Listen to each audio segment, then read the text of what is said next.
प्राकृतिक कुंडली और जीवन का संतुलन। कुंडली का सूक्ष्म अध्ययन करे जीवन को संतुलन। नमस्कार, मैं एस्ट्रो गुरुमा डॉक्टर ज्योति जोशी आप सभी ज्योतिष प्रेमियों का हार्दिक स्वागत करती हूँ। आज हम अत्यंत महत्वपूर्ण विषय पर वार्तालाप करने वाले हैं। प्राकृतिक कुंडली और जीवन का संतुलन, यह वह विषय है। जीवन में हर चीज का संतुलन बनाए रखना, संतुलित जीवन व्यतीत करना अत्यंत आवश्यक होता है।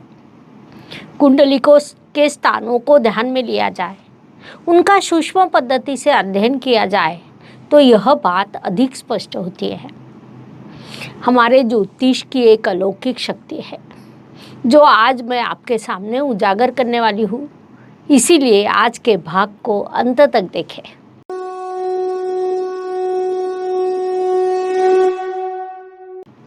कुंडली देखते समय कई बार आश्चर्यकारक बातें सामने आती है।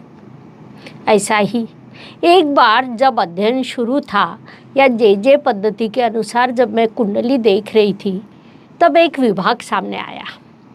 हमारे ऋषि मुनियों ने ज्योतिष की निर्मिति करते समय कितनी सूक्ष्म पद्धति से विचार किया है, यह उससे स्पष्ट हुआ। वास्तव में शास्त्र का अध्ययन करते समय कई बार यह अनुभूति हमें प्राप्त होती है। तब सच में हमारे ऋषि मुनियों को नमन करने की इच्छा होती है। इस विषय को विस्तार से समझने के लिए हम एक तराजू लेते हैं। तराजू के दोनों पार्टे सदैव एक दूसरे के सामने होते हैं। जब वे बिल्कुल एक दूसरे के समान आते हैं तब उसे उचित संतुलन बनना कह सकते हैं। इस पद्धति से मनुष्य जीवन में कई चीज़ों का उचित संतुलन होना अत्यंत आवश्यक होता है। ऐसे संतुलन की दृष्टि से कुंडली का विचार करें तो प्रथम स्थान आपका अपना स्थान होता है और सप्तम को जीवन साथी का स्थान कहा जाता है। आप अपने जीवन साथी से जितना संतुलित व्यवहार करते हैं उतना ही आपका जीवन सुखद, संपन्न और समृद्ध होता है। कई बार ऐसा होता है कि शुरुआत में आपके पास बड़ी पावर होती है, उस पावर का आप उपयोग करते हैं। जीवन साथी को उसके प्राथमिक आवश्यकताओं को आज नज़रअंदाज करते हैं या सभी निर्णय केवल अपना विचार करके ही लेते हैं। लेकिन 4 दिन के बाद काल चक्र में बदलाव होता है और सभी सूत्र धीरे धीरे जीवन साथी के हाथ में जाने लगते हैं। तब जीवन साथी भी वही करता है जो आपने उसके साथ किया था। यह संतुलन आपके द्वारा बिगड़ा हुआ होता है। परिणाम स्वरूप जीवन साथी भी उसी प्रकार 180 अंश में पीछे मुड़कर गाड़ी को आगे लेके जाता है। यह कई बार भविष्य को बनाने का प्रथम हक आपको प्राप्त होता है।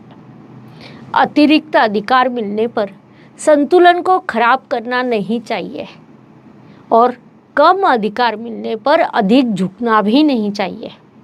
उचित संतुलन बनाना यह सदैव प्राथमिक आवश्यकता होनी चाहिए। यह सब कुंडली के प्रथम और सप्तम स्थान के संदर्भ में हुआ। लेकिन जब हम कुंडली देखते हैं तो सभी स्थान एक दूसरे के 180 अंश पर होते हैं।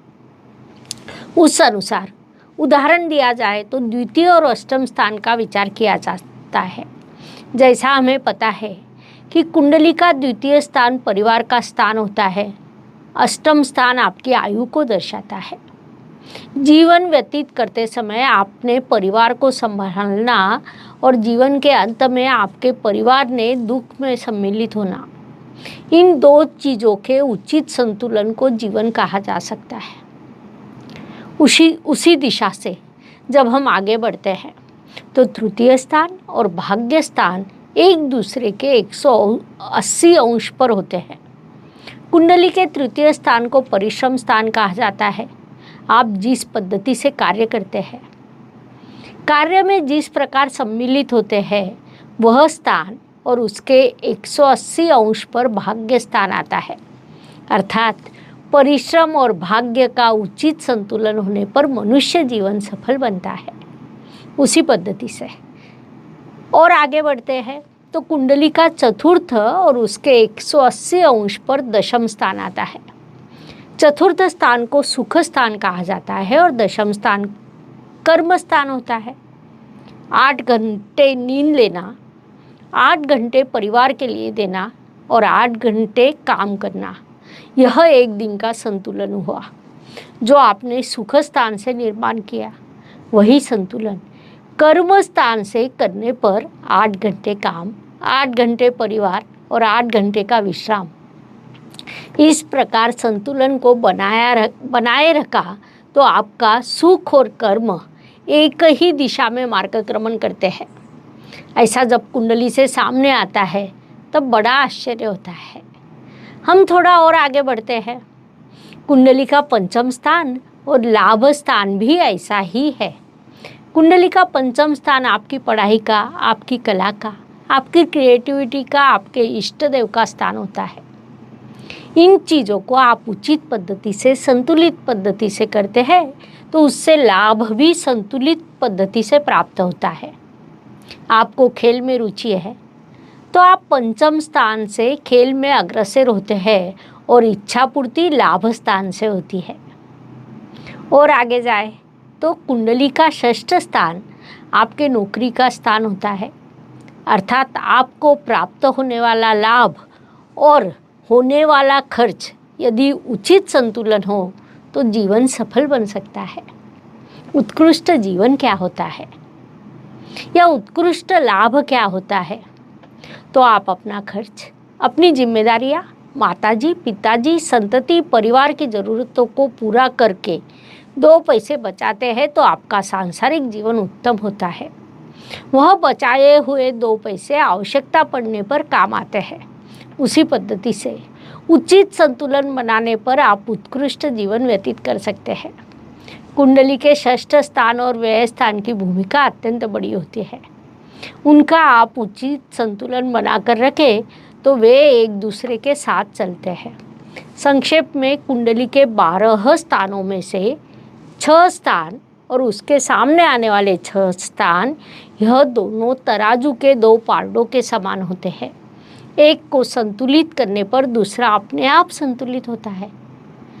मैं सभी ज्योतिष प्रेमियों से कहना चाहती हूँ, किसी भी कुंडली का अध्ययन या विश्लेषण करते समय प्रकृति के इस संतुलन का ध्यान अवश्य रखें ताकि आप प्रश्नों के उत्तरों तक शीघ्रता से पहुँच सके, क्योंकि संतुलन बिगड़ने पर घटना बिगड़ती है और घटना बिगड़ने पर विपरीत परिणाम सामने आते हैं। प्राकृतिक कुंडली और जीवन का संतुलन, यह विषय समझने के लिए इतनी जानकारी पर्याप्त है।